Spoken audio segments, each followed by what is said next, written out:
কি যেটা উটের একজন নাম দিয়েছে, যে রাখাল ছিল সে উটের নাম দিয়েছে হিরো আলম, আবার কেউ বলছে জাহিদ খান, হ্যাঁ, আরেকজন রাখাল তিনি বলল যে বাহাদুর, আরেকজন বলছে সোনা মিয়া।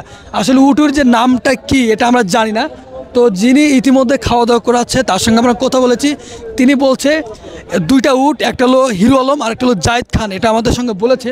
আর আরেকটা রাখাল রয়েছে, তিনি ঘাস খাওয়াচ্ছিল, তিনি বলেছে বাহাদুর এটার নাম, আরেকটার নাম ছিল হলো সুলতান, বাহাদুর আর সুলতান, এটাও কিন্তু বলেছে ইতিমধ্যে। তো আপনারা যেটাই বলেন, বাহাদুর বলেন, সুলতান বলেন বা হিরো আলম বলেন, যেটাই আসলে ব্যক্তির নামে কুরবানির পশু হয় না। তারপরেও যারা এগুলো নিয়ে আসে পাকিস্তান থেকে নিয়ে আসছে অনেক কষ্ট করে, তারা শখ করে নাম রাখতেই পারে, এই জন্য কিন্তু সেই হিসেবে নাম রাখছে। তো আমরা একটা হুজুর পেয়ে গেলাম যে তার কাছে জিজ্ঞাসা, কোনো ব্যক্তির নামে কি যদি কোনো পশুর নাম রাখা হয় সে কুরবানি কি সমস্যা হবে কিনা? কোনো ব্যক্তির নামে আমার জানা মতে রাখা ঠিক না। আমরা দেখলাম ইতিমধ্যে এই মানুষের নামে সঙ্গে নেই, পশুর নাম দেওয়া এটা কোনো জায়গায় জানা নেই। যিনি রাখাল রয়েছে তিনি বলছে এই উটটার নাম হিরো আলম, আপনি এটা কীভাবে দেখেন? না, এই ধরনের কথা বলা ঠিক না।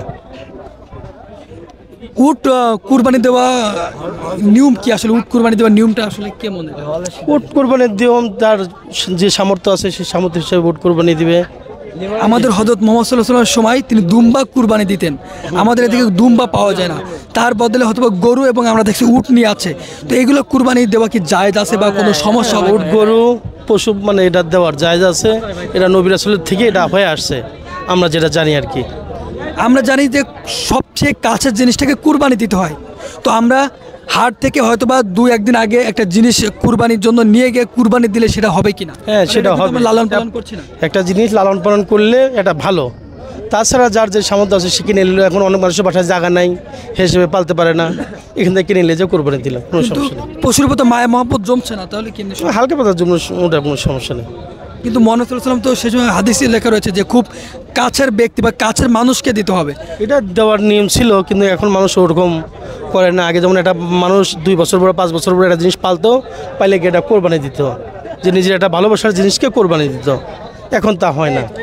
আমরা দেখছি যে অনেকে হালাল টাকায় কোরবানি দেওয়ার কথা, কিন্তু আমরা বর্তমান সময় দেখি যে ইনকাম করছে কিভাবে, এটা দেখার বিষয় নাই, কে কয়টা কুরবানি দিচ্ছে এটা অনেকে দেখে, যে অমুকজন 4টা কুরবানি দিচ্ছে। আসলে এইগুলো কি হবে কিনা?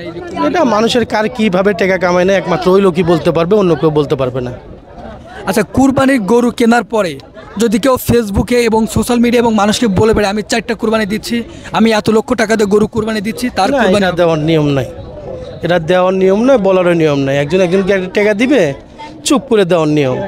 যদি পাবলিসিটি করে দেয়, মাইক দিয়ে টাকা দেয়, এটা দেওয়া ঠিক না। নাম কি আপনার? আমার নাম মোহাম্মদ দুলাল হোসেন। এমনি কোনো মসজিদে বা নামাজ কালাম? না, আমি গাবতলী বাস টার্মিনালে কাউন্টারে চাকরি করি।